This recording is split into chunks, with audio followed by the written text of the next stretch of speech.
The envelope arrived on a Tuesday, crisp and white with the university's gold emblem pressed into the corner. I held it in my trembling hands while my father's truck sat silent in the garage. This wasn't just any acceptance letter. It was a full-ride scholarship to one of the most prestigious engineering programs in the country. Everything covered. But as I stared at that envelope, I already knew what was coming next. My father, Robert Hayes, had made his position crystal clear since I was 14. College is for boys who need it and girls who think they're too good for real life. He'd built his construction company from nothing, or so he claimed. The irony of receiving a full scholarship that would cost him nothing was apparently lost on him. I walked through the front door. My mother stood at the kitchen counter, her hands frozen over a half-chopped onion, her eyes already red. She'd seen the envelope. She knew what it meant, and the look she gave me contained a warning that made my blood run cold. "Emma, maybe you should," she started, but my father's voice cut through from his office like a blade. "What's that you're holding?" He emerged, all 6'2" of him, his face already set in that expression I'd learned to dread. This was his house, his rules, his world, and I was about to shatter every illusion he'd built. I handed him the letter. His eyes scanned the first few lines, and I watched his face transform from curiosity to contempt. The scholarship amount was listed right there, $240,000 over 4 years. You'd think this would be cause for celebration. "Absolutely not," he said, crumpling the letter in his fist. "No daughter of mine is going to waste 4 years becoming some feminazi engineer. You'll work in the company office like we planned." Something inside me snapped. I looked him dead in the eye and said the words I'd been rehearsing for months. "Actually, Dad, there's something you should know about this house." His expression shifted. Just slightly. My mother's knife clattered to the cutting board. The silence that followed felt like standing on the edge of a cliff. "What the hell are you talking about?" I reached into my backpack with hands that somehow remained steady. I pulled out a folder, thick, official, full of documents I'd spent 6 months secretly gathering. Property records, mortgage documents, and most importantly, the deed to the house we were standing in. "I'm talking about Grandma Helen's will," I said quietly. "The one you made Mom throw away 15 years ago." The color drained from his face. My mother gasped. But I wasn't done. What I was about to reveal would expose a lie so massive that our family would never be the same again. "This house isn't in your name, Dad," I continued. "It never has been. And the person who actually owns it just made a very interesting decision about my future." The documents slipped from my hands onto the kitchen table. My father lunged forward to grab them, his face shifting from pale to crimson. He snatched up the top page, the property deed, and his eyes locked onto a name that made him freeze. My grandmother's name. Helen Margaret Porter. But there was something else on that deed. Something recent. A codicil dated just 3 months ago. And as my father read those words, I watched him realize that the empire he'd built had always been nothing more than sand. I'd been visiting Grandma Helen every Sunday for 3 years while they thought I was at SAT prep. I'd been helping her with medications, groceries, finances. And I'd been present when Grandma Helen's lawyer brought papers to sign that would ensure my father could never control another woman in this family again. He looked up from the documents with an expression I'd never seen before. Not anger. Fear. Pure, undiluted fear. What is this?" he whispered.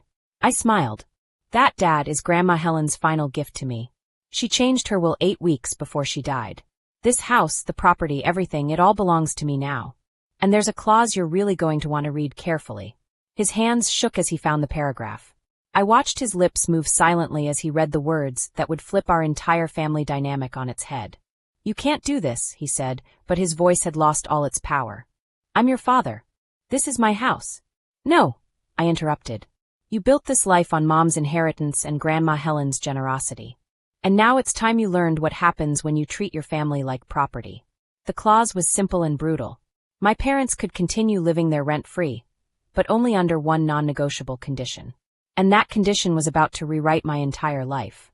My father's hands crumpled the paper. My mother started crying, because the condition wasn't just about me going to college. It was about what would happen to their entire life if they tried to stop me. But there was still one more revelation. Something Grandma Helen had told me in her final days about the true ownership of his construction company, and who'd been the silent partner all these years. I opened my mouth to tell him, and the words that came out would detonate what was left of his pride. "The company isn't yours either," I said, and watched my father's world finish crumbling. He stumbled backward. What are you? That's impossible. I started Hayes Construction with my own. With a $200,000 loan from Grandma Helen, I finished. A loan she forgave in her will, but only if you met certain conditions. Conditions you've been violating for the past 3 years. I pulled out the second section. Business incorporation papers. Loan agreements.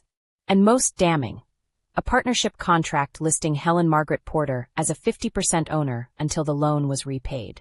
A loan my father had told everyone he'd paid off 8 years ago. A loan that still had $127,000 outstanding when she died. My mother's voice was barely above a whisper. Robert, you told me you paid that loan back. I was making payments, he said weakly. Business was slow, I needed equipment. You were going to keep lying? I asked. Keep taking from Grandma Helen while telling everyone you were self-made? Keep controlling Mom with money that was never actually yours. Grandma Helen hadn't just been a lender. She'd been the only thing standing between Hayes Construction and bankruptcy 3 separate times. She documented everything, shared it all with me during those Sunday visits, building a case like a lawyer preparing for trial. Here's how this is going to work, I said. You're going to sign this college permission form. You're going to smile and tell everyone how proud you are. And you're going to start treating Mom like a partner instead of property. I pulled out the final document, the bank that held the mortgage on his warehouse and equipment. Helen had guaranteed that loan too. And in her will, she'd included instructions. If her son-in-law continued to be a misogynistic bully who mistakes cruelty for strength, the guarantee would be revoked. Hayes Construction would have exactly 90 days to come up with $340,000 in cash, or lose everything. My father sank into a chair. Why would she do this? Because you taught me that everything is a transaction. That power is the only thing that matters. So I learned. And Grandma Helen made sure I had the tools to beat you at your own game. My mother was crying, but she wasn't looking at me with anger. She was looking at me with hope. There's more, I said. The house doesn't just transfer to me. Mom gets 50% control of all household finances, starting immediately. I slid a document to my mother. A bank statement for an account she didn't know existed. An account Grandma Helen had been funding for 5 years. An account that now held just over $30,000. Enough for independence. Enough for freedom. Mom, I said gently, you don't have to stay. My father's head snapped up. Janet, you can't. We've been married for 20 years. I don't know who I am anymore, Robert, my mother said, pulling her hand away. You made sure of that. But we weren't done yet. I pulled out my phone and opened an email scheduled to send in 7 days. An email to every member of the local business association, every client, every competitor. The subject: the truth about Hayes Construction, a history of debt, deception, and mismanagement. You have 7 days, I said. 7 days to sign my college forms and treat Mom with respect. If you don't, this sends. You're blackmailing me. I'm setting boundaries, I corrected. With consequences. Funny how it feels different when you're on the other side, isn't it? There was still one thing I hadn't told them. One final secret Grandma Helen had shared on her deathbed. A secret about the true reason she'd never trusted him, about something that happened years before I was born. My father stood up. Fine. You want to go to college? Go. But don't think for 1 second that I'm proud. I don't need you to be proud, I interrupted. I need you to sign the form. He grabbed a pen and stabbed it into the permission form. His signature was angry, jagged, barely legible. But it was legally binding. There, he spat. Happy now? I'm not happy, I said honestly. But I'm free. That's when my mother spoke up, her voice stronger than I'd heard it in years. I want to see all of it. Every document, every bank statement, every piece of paper Helen left. My father's face went pale again. Because he knew what else was in those documents. He knew what other secrets Grandma Helen had preserved. And the worst one was about to surface. My mother deserved to know why Grandma Helen had really spent 15 years documenting my father's every move. Why she'd told me 2 days before she died. Your father is consistent. He'll make the same mistakes he made at the beginning. The truth about another woman. Another family. Another lie. I reached into the folder one more time, and my father lunged across the table to stop me. But he was too late. The photograph was already in my mother's hands. And the look on her face told me that our family's real reckoning was only just beginning. If you're still watching right now, you're exactly the kind of viewer I love. Subscribe so I can keep giving you stories that touch your heart. Hit that bell, so you never miss what happens next. The photograph was old, dated 23 years ago. It showed my father, younger and smiling, with a woman who wasn't my mother. Between them stood a boy, maybe 4 years old, with my father's eyes. On the back, in Grandma Helen's handwriting, "Your brother, Michael. Richmond, Virginia. Child support ended when Robert remarried, same day as your parents' wedding." My mother's hands shook violently. "Who is this?" "That's Amanda Peterson," I said quietly. "Dad's first girlfriend. They had a son together when Dad was 22. Grandma Helen kept track of them all these years." My father had collapsed back into his chair, his face buried in his hands. "You have another son," my mother said. "You've had another son this entire time, and you never told me." "I paid child support," my father mumbled. "For 6 years I paid every month." "You paid for 6 years, then disappeared so you could marry Mom and access Grandma Helen's money," I said. "To let you pretend your son didn't exist." My mother walked to the window. "I could have loved him," she said softly. "If you'd told me the truth. We could have been a family." "He didn't want a family," I said. "He wanted a kingdom." "There's more," I continued. "Michael's mother got breast cancer 3 years ago. She reached out to Dad for help." My father's head snapped up. "I sent money." "You sent $500 once and blocked her number," I said, pulling out phone records. "Grandma Helen paid for Amanda's treatment. All of it. $60,000. My mother made a sound that was half sob, half laugh. "Your own mother paid for your ex-girlfriend's cancer treatment because you were too selfish." "What kind of man?" "The kind who thinks love is weakness and family is leverage," I said. The email on my phone contained all of this. If it's sent, my father wouldn't just lose his business reputation. He'd lose everything. "What do you want?" my father asked, his voice hollow. "I don't want anything from you," I said. "But Michael deserves to know he has a sister. Mom deserves to make her own choices. And Amanda deserves an apology."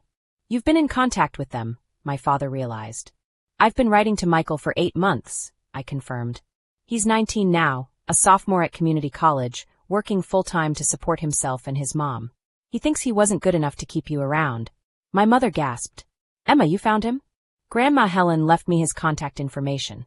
She made me promise he'd know the truth." "I want to meet him," my mother said suddenly. "I want to meet your son, Robert. I want to apologize for living off money that should have helped raise him." My father looked at her like she'd spoken a foreign language. "I can do whatever I want now," my mother said. "I have my own money. And the first choice I'm making is that Michael deserves to be part of this family if he wants to be." She turned to me. "Invite him. Invite Michael and his mother here. Let them see what their child support money actually bought." "And if I refuse?" my father asked weakly. "Then I send the email tonight," I said. My father looked at each of us. "Fine," he said finally. "Let them come." "There's one more thing," I said. "Grandma Helen's will includes a trust fund for Michael. $25,000 for his education." My mother smiled through her tears. Of course she did. Helen always knew. I pulled out my phone and texted Michael. "It's time. Mom wants to meet you. Can you and your mom come this weekend?" The response came within seconds. "For real? She knows about me. She knows everything now," I typed back. "What happens after they come?" my mother asked. "That's up to you," I said. "Grandma Helen gave you the tools for independence. I gave you the truth." The doorbell rang. We all froze. Unless. I checked my phone. A message from Michael sent 20 minutes ago. "Mom and I are in town for her follow-up appointment tomorrow. I know this is sudden, but I'd really like to meet my sister. Tonight, if possible." I looked up. "They're here. Michael and Amanda. Right now." My father stood up. "No. I haven't, I'm not ready." But my mother was already walking to the door. What she was about to open wasn't just a door. It was a portal to a completely different future. And none of us had any idea what would happen next. Through the frosted glass, I could see 2 silhouettes. Mother and son. The family my father had erased. "Janet, wait," my father said. "Please. Just give me a minute." "To what?" my mother asked without turning. "To rehearse another lie?" "No, Robert. You've had 23 years. She opened the door. Amanda Peterson was smaller than I'd imagined, 45 with gray streaking through dark hair. She wore scrubs, clearly straight from work. Her eyes were sharp, assessing everything with someone who'd learned to spot danger. And next to her stood Michael. My brother. He was tall like our father, but with softer features. His eyes found mine immediately. We'd been emailing for months, but seeing him in person made it overwhelmingly real. "Amanda," my mother said, tears streaming down her face. Michael. I'm Janet.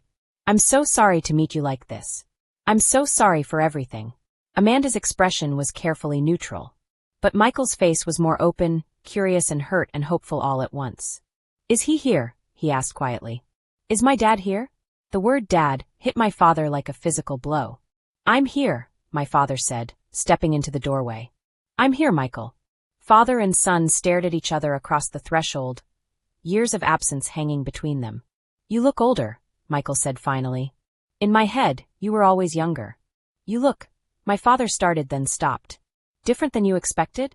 Michael finished. Yeah, turns out being abandoned really shapes a person. Amanda stepped forward, placing a hand on Michael's arm. We didn't come here for this.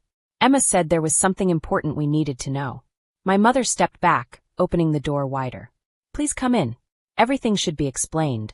They stepped inside together, and I watched Michael's eyes travel over the expensive furniture, the evidence of comfort that could have changed his childhood. Nice place, he said, and the comment landed like an accusation. We moved to the living room. Amanda and Michael sat together, presenting a united front. I remained standing, the folder still in my hands. Emma's been telling me stories, Michael said, looking at our father. Stories about your perfect life, your respectable reputation. She told me you told people you were self-made. I didn't know, my mother said. About you. If I had known. You would have what? Amanda asked. I just want to understand what kind of woman marries a man who abandons his child. The kind who didn't know he'd abandoned his child, I answered. The kind whose mother had money and whose identity had been slowly eroded. The kind living in a carefully constructed lie. Amanda's expression softened slightly. I know Robert's talent for manipulation. Lived it for 3 years. You were together for 3 years? My mother asked. 3 years. I got pregnant. Robert said he wasn't ready, but he'd do the right thing. He paid child support for 6 years. Then the payments stopped. I found out he'd gotten married, started a new life. Like we'd never existed. Michael's jaw clenched. I used to think I'd done something wrong.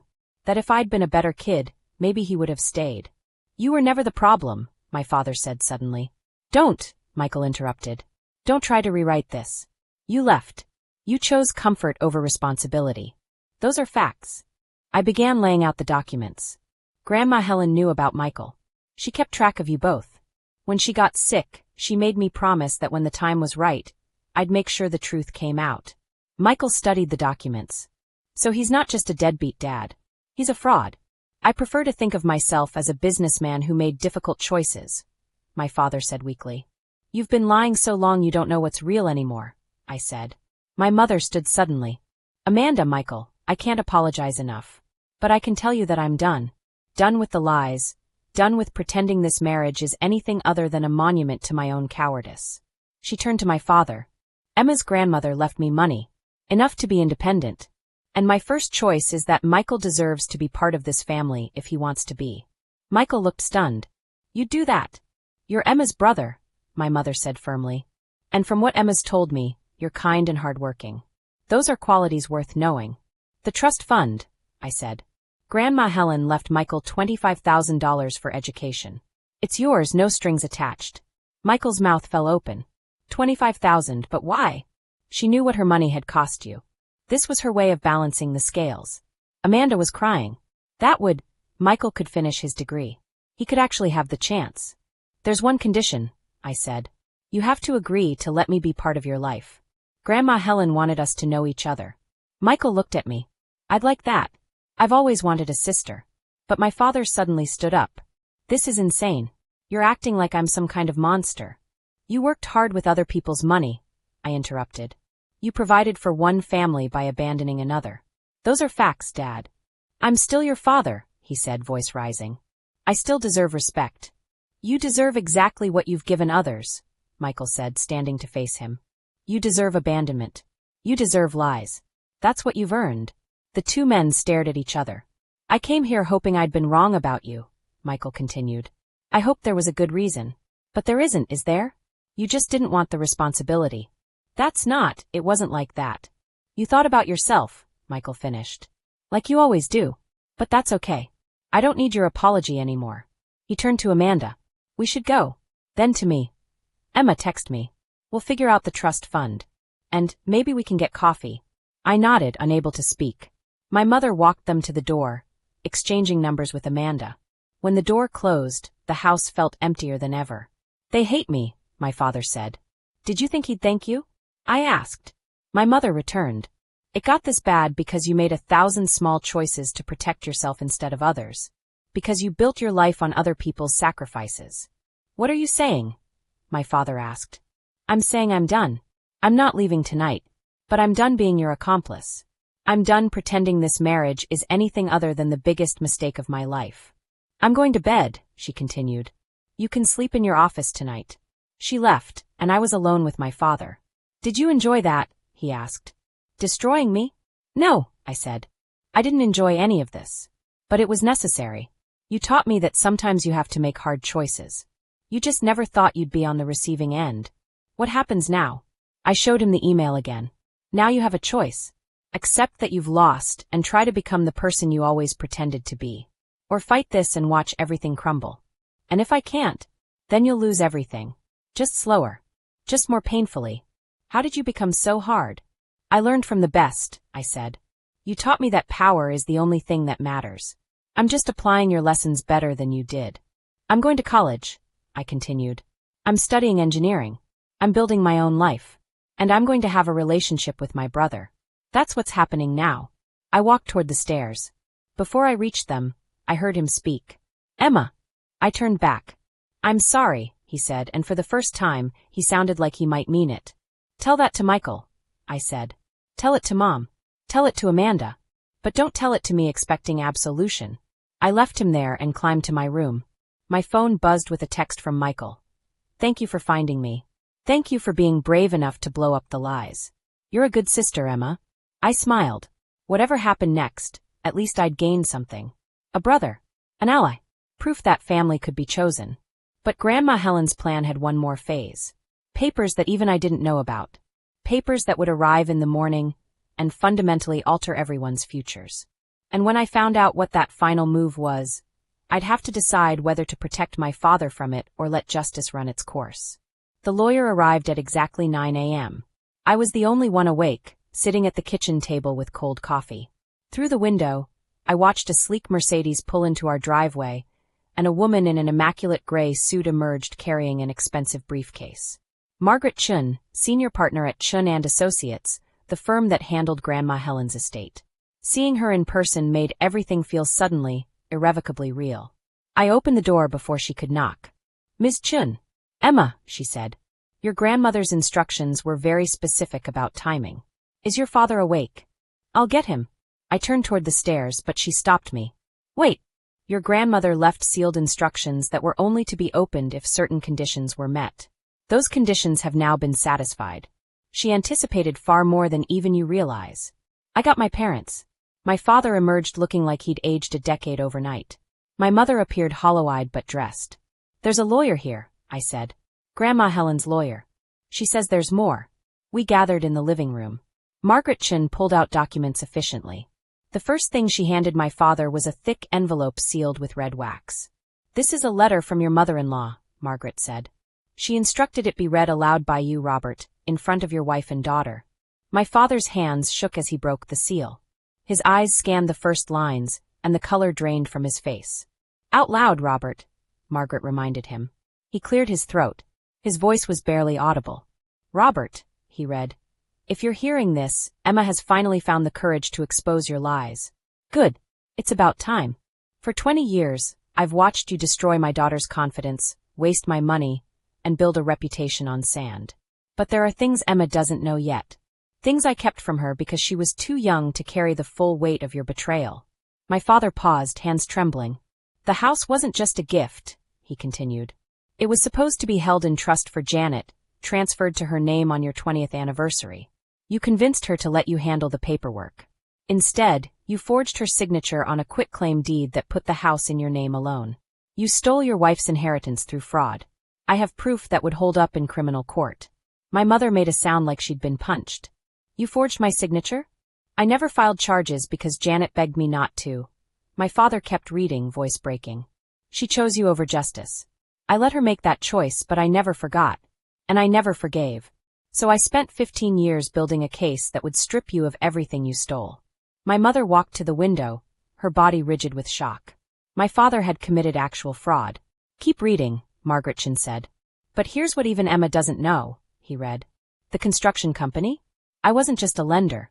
I was a 50% partner. The paperwork you signed 5 years ago made me a full partner with voting rights. And in my will, I've transferred those rights to someone who will actually use them to fix what you've broken. He looked up, face full of horror. No, the company is mine. Keep reading, Margaret repeated with steel in her voice. I've transferred my 50% ownership of Hayes Construction to Michael Hayes. My father read, then stopped. His mouth opened and closed. My brother, I whispered. She gave half the company to Michael. Your grandmother wanted to ensure Robert couldn't dissolve the company or sell it without his son's approval, Margaret said, pulling out another document. Michael now has equal say in every business decision. He's your father's partner now. My father dropped the letter. That's insane. He's 19. He knows nothing about construction. He's your son, my mother said, her voice ice. Your son who you abandoned. And now he owns half of everything. There's more, Margaret said. Helen established a path for Michael to buy out Robert's share over 10 years, using profits from the business. If Robert refuses to work with Michael or tries to sabotage the company, the entire ownership transfers to Michael immediately. I started laughing. It was brilliant. Grandma Helen had forced my father into partnership with the son he'd abandoned, made him dependent on the person he'd tried to erase. This is illegal, my father said desperately. I'll fight this. You'll lose, Margaret said calmly. I've been practicing estate law for 30 years. Helen's will is airtight. You can fight it and waste tens of thousands, destroy your reputation, and still lose. Or you can accept reality and try to build a relationship with your son. My mother was crying again, but it looked like relief. She protected him. Even in death, Helen protected Michael. One final provision, Margaret said. Helen established a trust for Emma's education and future. $1 million to be used for college, graduate school, starting a business, buying a home. The trust is managed by me, and Robert has no access. $1 million. I could go to college debt-free. Make choices without fear. Build a life on my own terms. Your grandmother loved you very much, Margaret said to me. She wanted you to have every opportunity to become whoever you wanted to be. I couldn't speak. Grandma Helen had given me everything my father had tried to deny. Education, independence, power over my own future. And she'd given Michael the tools to reclaim his birthright. My father sat with his head in his hands. The house wasn't his. The company was now his son's. His wife had money and options. His daughter had been set free. What do I do now? He asked. You could start by calling your son, my mother said. You could apologize for real. You could become the man you always pretended to be. And if I can't, he asked. Then you'll lose everything anyway, I said. Just slower. Grandma Helen gave you a choice, Dad. Adapt or be destroyed. Margaretchen closed her briefcase. Robert, you'll need to contact Michael about the business transition. I've already sent him copies. He's expecting your call. She paused at the door. Helen wanted me to tell you. Being self-made is easy when you're building with other people's materials. Real character is what you build when you have to use only what's actually yours. And then she was gone. The silence felt like the silence after an explosion. My father sat motionless. My mother stared out the window. I stood holding the trust documents that represented my liberation. I should call Michael, my father said finally. I don't even know what to say. Start with I'm sorry, I suggested. Then ask what he needs. And actually listen. My father looked at me like he was seeing a stranger. When did you get so wise? I've been watching and learning. From you, I learned what not to do. From Grandma Helen, I learned that justice requires patience. From Mom, I learned that love doesn't mean accepting abuse. My mother turned from the window. I'm staying. Not because I forgive you, but because I want to see this through. I want to watch you either rise to Helen's challenge or fail spectacularly. And if I fail, then I'll leave knowing I gave you every chance. But Robert, if you try to manipulate your way out of this, if you try to hurt Michael or Emma or me in revenge, I will destroy you. Helen gave me the tools. The doorbell rang again. We all froze. I went to the door and found Michael standing there, Amanda behind him. The lawyer called, he said. She told me about the company, about the partnership. I thought we should talk. Face to face. My father stood slowly. Father and son faced each other across the threshold again, but this time as equals. Partners. Come in, my father said, voice cracking. Please. Let's talk. Michael stepped inside, Amanda following. My mother went to make coffee. I watched the family that should have been, finally gathering in the space built on its denial. I don't know if I can forgive you, Michael said to our father. But Grandma Helen gave me a chance to take back what should have been mine. So I'm here. I'm willing to try. But if you lie to me, if you try to cheat me, I will take you for everything you have left. My father nodded. I understand. And Michael, I know this doesn't fix anything, but I am sorry. I was young and scared and selfish. I can't take that back. But maybe I can do better going forward. It wasn't much. But it was a start. We sat down together. My mother served coffee. Amanda accepted a cup. Michael and I sat next to each other, siblings finally united. And my father sat across from us all. So, Michael said, tell me about this company. Tell me what Grandma Helen's investment actually built. And tell me the truth. My father took a deep breath. And for the first time, he started telling the whole truth. About the struggles. The bailouts. The lies. The corners cut. Every ugly truth came spilling out. And we listened. Amanda asked pointed questions about finances. My mother asked about decisions she'd been excluded from. Michael asked about the actual work, showing sharp understanding. Hours passed. The sun moved across the floor. Coffee was refilled. And slowly something began to take shape. Not forgiveness. Not trust. But the possibility of both. I want to finish college, Michael said. The trust fund makes that possible. But I also want to learn the business. I'll work summers and weekends. And when I graduate, I want a real partnership. And if the business fails? My father asked. Then we fail together, Michael said. That's what partners do. It was a rebuke and a promise. Michael was nothing like the father who'd abandoned him.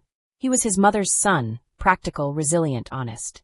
The company would be better for his influence. I'm going to college too, I said. Engineering. I'll build my own life. Dad, you don't get to control my future anymore. I know, my father said quietly. I'm starting to understand a lot of things. Understanding isn't enough, Amanda said. You have to actually be different. You have to earn the relationships you want to repair. How? He asked desperately. You start by showing up, Amanda said. You call Michael every week. You ask about his life. You listen without trying to control. You act like a father, even when it's uncomfortable. You put in years of consistent effort. And maybe it'll be enough. My father nodded slowly. I can do that. I will do that. We'll see, Michael said. But he didn't say no. He left the door open. As the sun began to set, Michael and Amanda prepared to leave. My mother exchanged numbers with Amanda. Michael and I hugged, a real hug, siblings promising to stay connected. Thank you, he said. For finding me. For giving me back what was stolen. You're not responsible for his choices, Michael said. Neither of us are.